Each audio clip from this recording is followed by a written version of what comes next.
My name is Ava Morgan, and for years, my family believed I was the least successful person in the house. To them, I wasn't building a career. I was simply sitting at home. While my friends commuted to offices every morning, I worked from a small studio in my apartment, designing brand identities, websites, and marketing campaigns for clients around the world. I was a freelance brand designer. I loved what I did. Every logo, every color palette, every project gave me the chance to build something meaningful. But none of that mattered to my family. Because my office didn't have a company logo on the front door. Because my meetings happened over video calls. Because I didn't wear business suits or carry a briefcase. To them, I didn't have a real job. My mother, Linda Morgan, never tried to hide her opinion. Freelancing isn't a career, she would say. It's just a hobby people pretend is work. My father, Richard Morgan, usually nodded in agreement. You'll understand real responsibility when you finally get a proper job. Then there was my older sister, Chloe. She worked for a large marketing company and was the pride of the family. Every promotion she received became a reason for celebration. Every achievement was announced to relatives. Every family dinner somehow turned into another conversation about how successful Chloe was. I wasn't jealous of her. In fact, I was proud of her. What hurt wasn't Chloe's success. It was that my own success was treated as if it didn't exist. No one ever asked about my clients. No one cared that businesses trusted me with their brands. No one celebrated the long nights I spent perfecting projects. In my family's eyes, if you worked from home, you weren't really working. One Saturday morning, my mother called me. Ava, don't make any plans next weekend. Why? Chloe's engagement party. I smiled. That's wonderful. I'll definitely be there. There was a short silence before she continued. Good. Because you'll be helping. I expected she meant setting a few tables or greeting guests. I couldn't have been more wrong. The following weekend, I arrived at my parents' house early. Before I could even put my bag down, my mother handed me a long checklist. I need you to prepare the food. Decorate the backyard. Set up the dessert table. Arrange the flowers. And make sure everything is ready before the guests arrive. I looked at the list in disbelief. This is everything. She smiled as if it were the most natural request in the world. Exactly. I glanced around the house. Chloe was upstairs getting her hair and makeup done with her friends. My father was chatting with relatives over coffee. Everyone else was laughing, relaxing, and enjoying the excitement. Only one person was expected to work. Me. I tied on an apron, walked into the kitchen, and quietly got started. As I chopped vegetables, arranged decorations, and prepared trays for dozens of guests, one thought kept running through my mind. I wasn't being treated like a daughter. I was being treated like the unpaid event staff. And I had no idea that before the day was over, everything my family believed about my not real job was about to change forever. By noon, I had already been on my feet for hours. The kitchen looked like a professional catering station. Pots simmered on the stove. Trays of appetizers covered every counter. The dining tables still needed decorating, the desserts weren't finished, and nearly 60 guests were expected to arrive before sunset. I wiped the sweat from my forehead and glanced toward the backyard.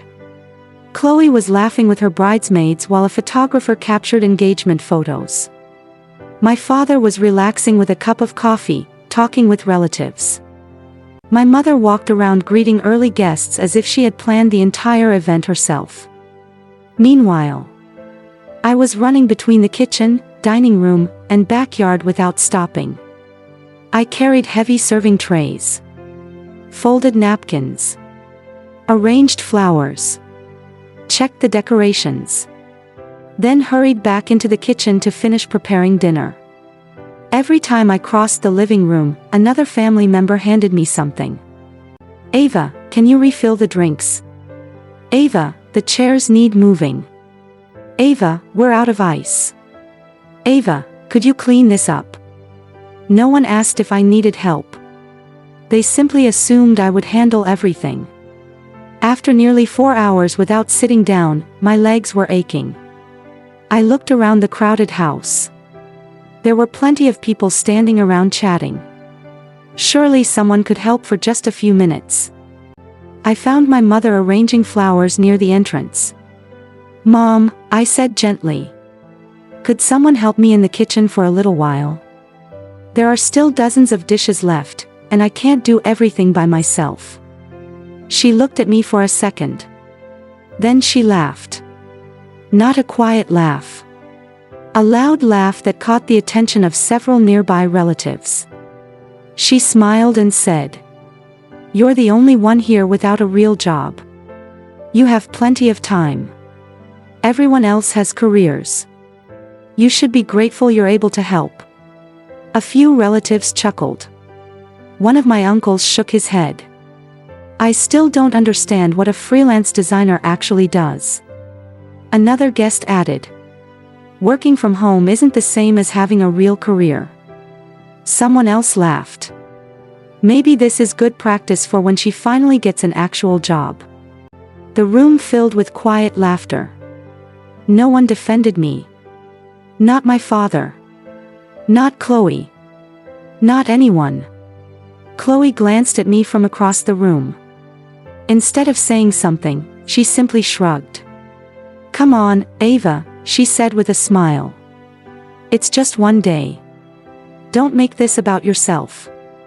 I stood there in complete silence. The words hurt far more than I wanted to admit. They had no idea how many nights I stayed awake finishing projects before impossible deadlines. They didn't know how many international clients trusted me with their brands. They had never seen the contracts, the meetings, the presentations, the hours of creative work hidden behind a laptop screen. Because to them, if you didn't leave the house wearing a business suit every morning, you weren't successful. I took a slow breath, forced a small smile, then quietly returned to the kitchen. No arguments. No tears. No complaints. I picked up another tray and continued serving the people who believed my work had no value. But as I reached for my phone on the counter, the screen suddenly lit up. A new email had just arrived. And with it, everything was about to change. I went back into the kitchen without saying another word. The laughter from the living room echoed through the house. Every now and then, I could hear someone complimenting the decorations. "The place looks beautiful. The food smells amazing. Linda, you've outdone yourself." My mother smiled proudly and accepted every compliment. No one mentioned that I had spent the entire day making it all happen. I quietly carried another tray of appetizers into the dining room before returning to the kitchen. There were still desserts to plate, salads to prepare, and dozens of dishes waiting to be arranged. I picked up my phone to check the time. The screen suddenly lit up. New email. For a second, I almost ignored it. I assumed it was another client asking for revisions. Instead, the sender's name made my heart stop. Carter Global Brands. One of the largest international branding companies in the world. My hands froze. I slowly opened the email. The first sentence took my breath away. "Congratulations, Ava Morgan. We are delighted to inform you that your proposal has been officially approved." I kept reading. "We would like to move forward with a branding partnership valued at $280,000. I blinked twice. Surely I had read it wrong. I looked again. The number hadn't changed. $280,000. Months earlier, I had submitted a branding proposal for one of their international product launches. Thousands of designers had applied. I never expected my work to be chosen. Yet somehow, they had selected me. I scrolled to the bottom of the email. The contract was attached. The first payment would be processed as soon as I signed the agreement. I leaned against the kitchen counter and closed my eyes. Not because of the money, but because someone I had never met, someone who knew nothing about my family, had looked at my work and believed it was worth nearly $300,000. Outside the kitchen, I heard my mother calling my name. Ava. The guests need more drinks. I locked my phone and slipped it into my pocket. I didn't tell anyone. Not my parents. Not Chloe. Not a single guest. There was no point. If they couldn't respect my work yesterday, they wouldn't suddenly understand it today because of a number. I quietly signed the digital contract on my phone. A few seconds later, another notification appeared. Contract successfully executed. I smiled to myself. Then I picked up another serving tray and walked back into the party as if nothing had happened. No celebration. No announcement. No need for applause. Because deep down, I had a feeling this wasn't the end of the story. It was only the beginning. And before the evening was over, the truth about my not real job would walk through the front door. The afternoon slowly turned into evening. One by one, the guests began arriving. The house was filled with laughter, music, and conversations. Nearly 60 people had gathered to celebrate Chloe's engagement. The food was finally ready. Every table was beautifully decorated. The desserts were arranged perfectly. Everything looked exactly the way my mother had imagined.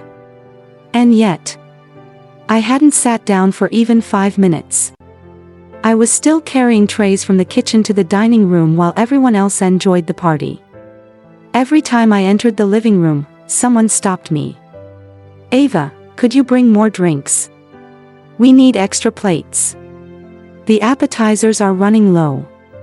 No one asked if I wanted to eat. No one invited me to sit with the family. I wasn't treated like a guest. I wasn't even treated like a daughter. I was simply expected to keep serving. As I walked back into the kitchen, I caught my reflection in the window. My hair was messy. My apron was stained. My hands were tired. For a moment, I barely recognized myself. Then I remembered the email. The signed contract. The future that had already begun without anyone in this house realizing it. I looked around the kitchen one last time. The counters were covered with empty bowls and dirty dishes. There was still plenty of work left to do. But something inside me had changed. I slowly untied my apron, folded it neatly, and placed it on the kitchen table. I took one deep breath before walking into the living room. The conversations continued around me. No one noticed me at first. Then my mother looked up. Ava, she said. The main course needs to be served. I smiled. Not an angry smile. Not a sarcastic one. Just calm. Peaceful. I looked at my parents. Then at Chloe. Finally, I said quietly, I hope the party goes well. For a second, the room became completely silent. My mother frowned. What do you mean? I didn't argue. I didn't explain. I didn't remind them of everything that had happened that day. I simply picked up my bag, walked toward the front door, opened it, and stepped outside. Behind me, I heard confused voices. Where is she going? Is she seriously leaving? She'll be back. My father shook his head.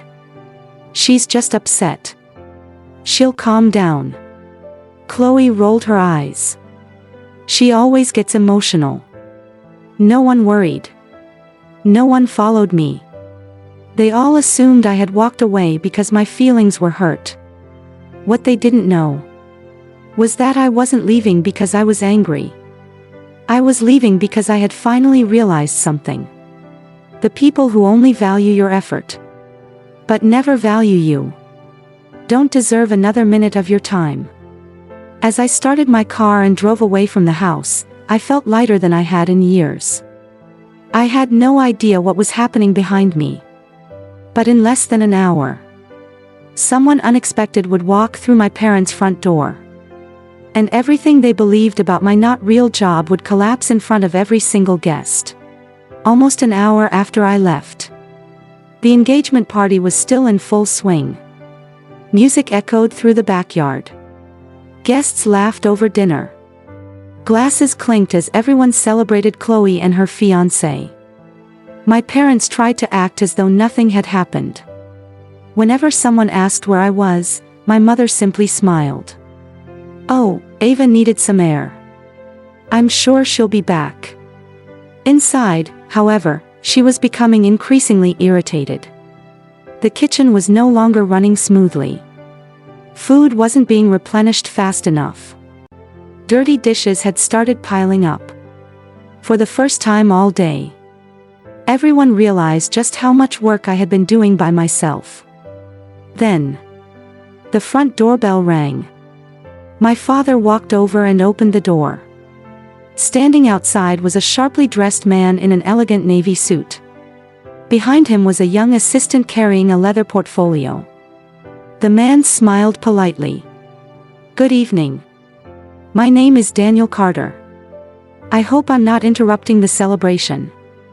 My father immediately assumed he was another guest. "Not at all. Please, come in." As Daniel stepped inside, conversations around the room began to quiet. There was something about his confidence that immediately caught everyone's attention. Chloe's fiancé looked up from across the room. The moment he saw Daniel, his eyes widened. He hurried over. "Daniel? I didn't know you were coming." Daniel smiled and shook his hand. "I was in the area. I thought I'd stop by for a few minutes." The two men exchanged greetings. Several guests recognized Daniel's name. He was a respected entrepreneur and Chloe's fiancé's business partner. My mother quickly stepped forward with her brightest smile. "It's such a pleasure to have you here. Can I get you something to eat or drink?" Daniel smiled politely. "Thank you. But I'm actually here for someone." The room became quiet. My mother glanced toward Chloe. "Oh?" Daniel looked around the house. Then he asked, "Is Ava Morgan here?" For a moment, no one answered. My father looked confused. "Ava? Our daughter. She left about an hour ago." Daniel's smile faded slightly. "I was hoping to see her. I wanted to congratulate her personally." My mother frowned. "Congratulate her? For what?" Daniel looked surprised. "You mean she hasn't told you?" Everyone stared at him in silence. He smiled warmly. "I suppose I'll be the first." He adjusted his jacket and said proudly, "I'm here to congratulate Ava on signing our branding contract with Carter Global Brands." The room fell completely silent. No one moved. No one spoke. Daniel continued. "Our executive team reviewed hundreds of proposals from talented designers across the country. Ava's presentation stood above every other submission. Her creativity, professionalism, and vision were exceptional. We're thrilled to have her leading one of our most important international branding projects." My mother's face turned pale. She struggled to speak. "Our Ava?" Daniel smiled. "Yes. She's one of the most talented designers I've had the privilege of working with. I wanted to welcome her personally." He looked around once more.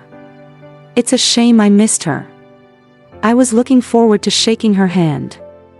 Across the room, Chloe slowly lowered her glass. Her fiancé stared at the floor in disbelief. My father stood frozen near the front door. Only an hour earlier, they had laughed and said Ava didn't have a real job. Now, one of the most respected business leaders in the room had come looking for the very daughter they had spent years underestimating. And for the first time that evening, no one had anything to say.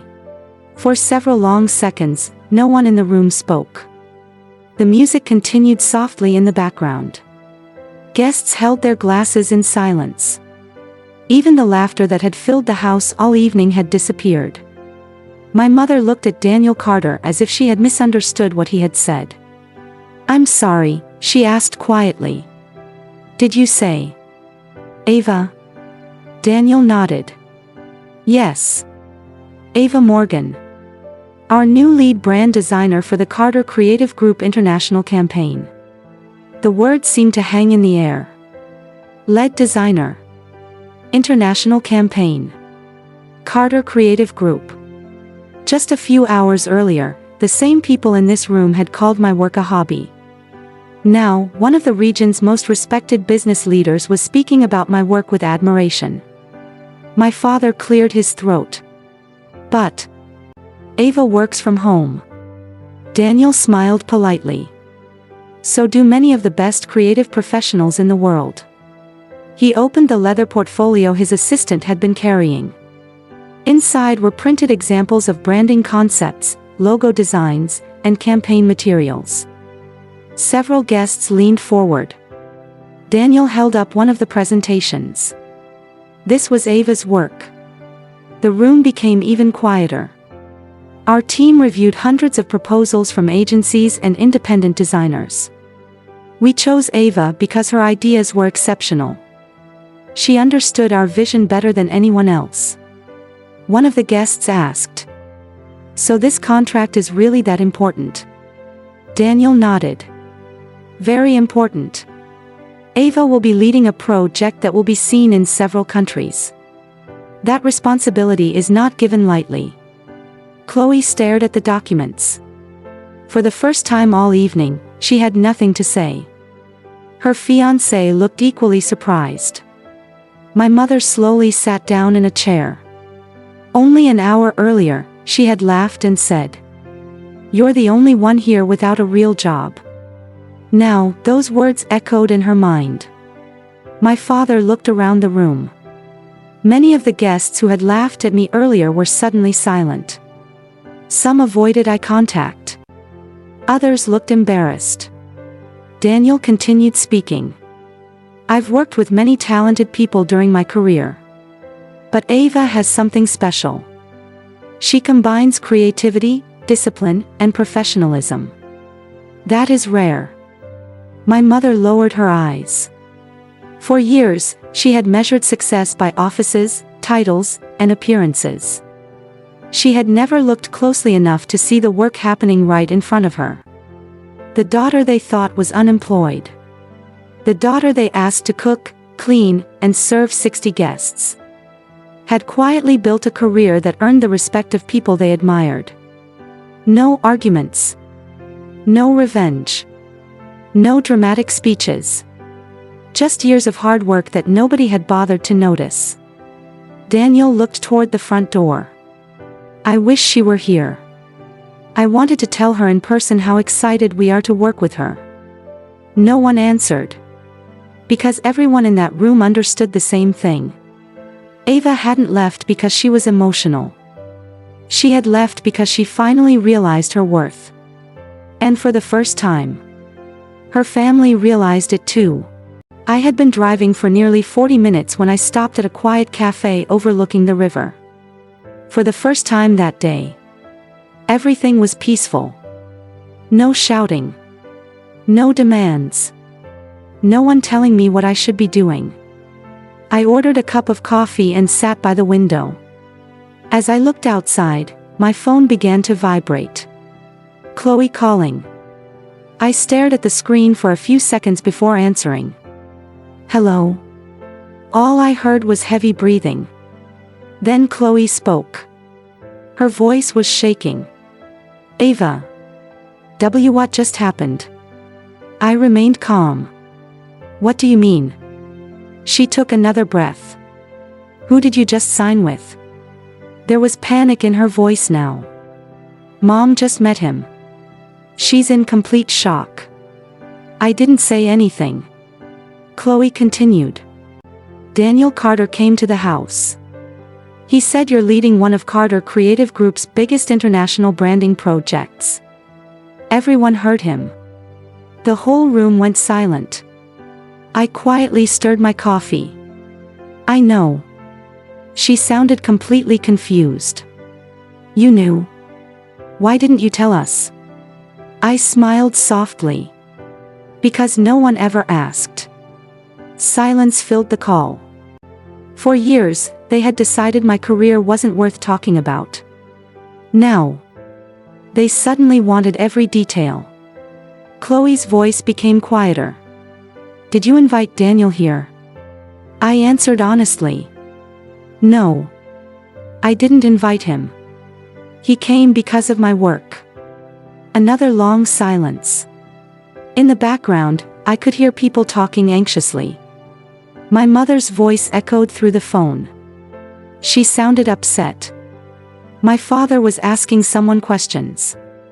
The celebration had completely changed. Finally, Chloe spoke again. Ava. I don't think Mom has ever looked this embarrassed. I looked out at the river. The sun was beginning to set. I never wanted to embarrass anyone. I just wanted my work to be respected. Her voice cracked. We didn't know. I closed my eyes for a moment. I know. That's the problem. For years. No one had cared enough to know. Not because I was hiding anything. But because they had already decided I wasn't successful. They judged my career without ever asking about it. They dismissed my dreams before giving them a chance. Chloe whispered. Can you come back? I thought about everything that had happened that day. The endless work.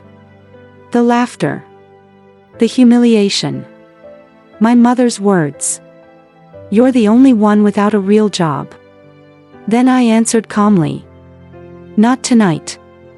I think everyone needs time to think. I ended the call gently. A few seconds later. Another notification appeared. 3 missed calls. Then 7. Then 12. For the first time in years.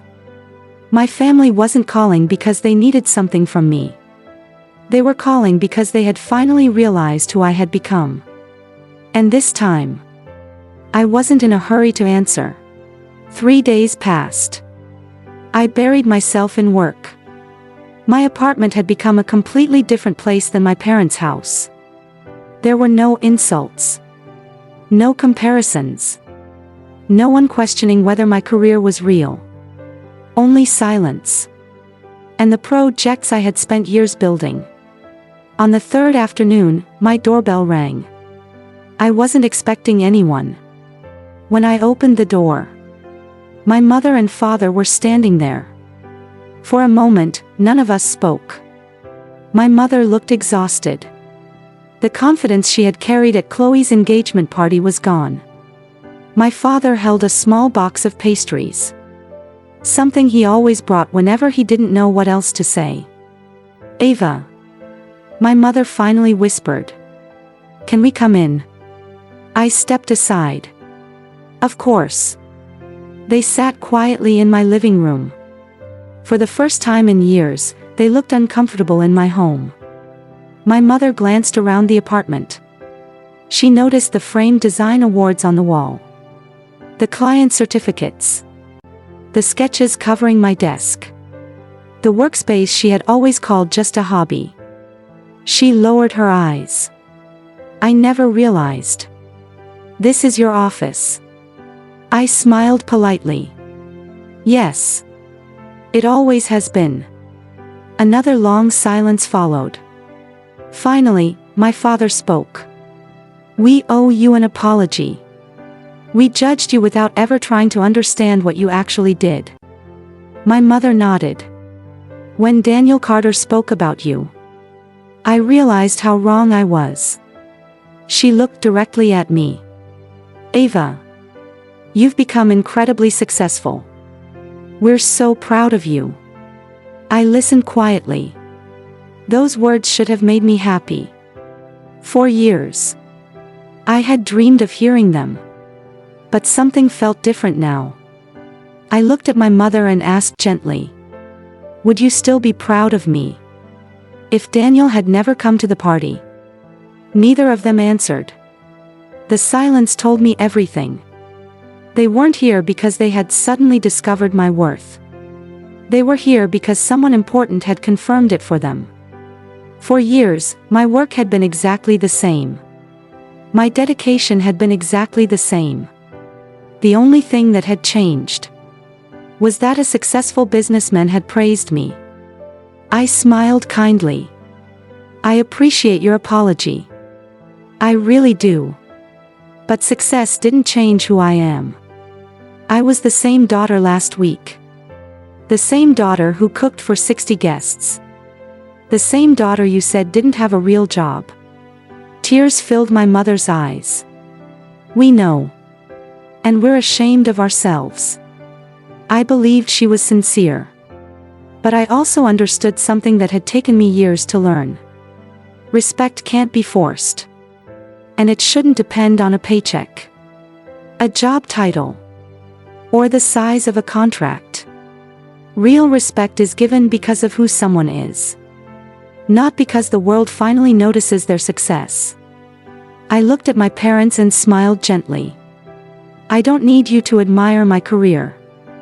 I only ever wanted you to respect your daughter." Neither of them had an answer.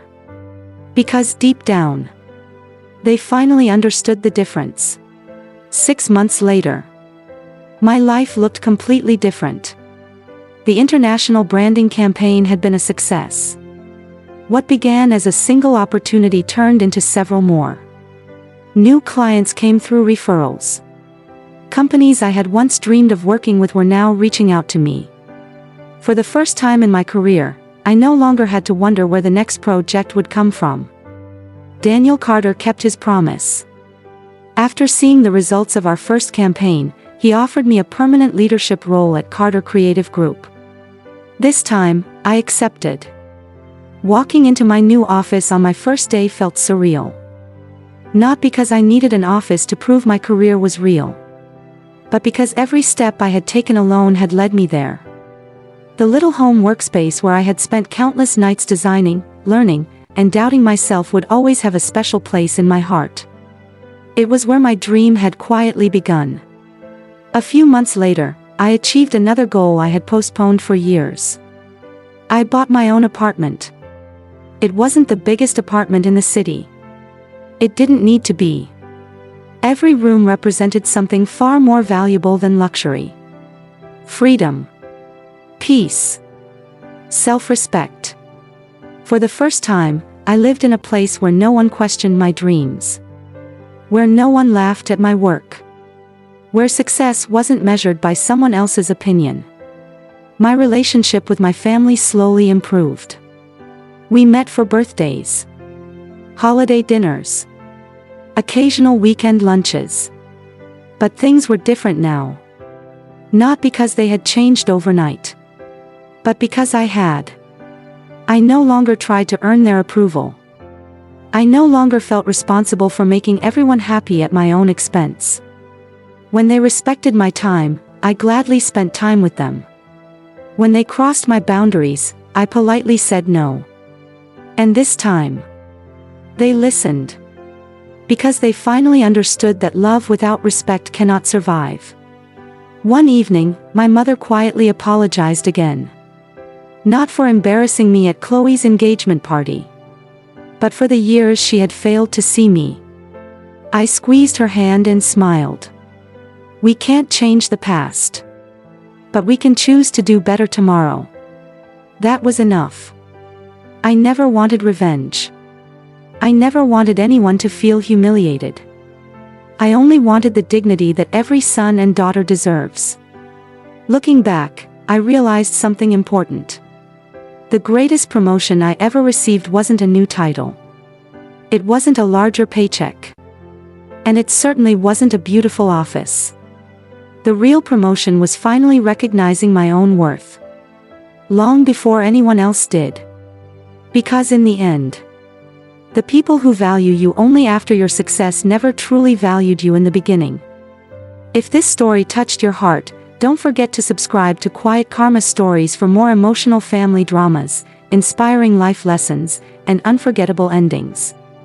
And remember, never let someone else's opinion decide your value. Sometimes, the person you've been waiting to believe in you is yourself.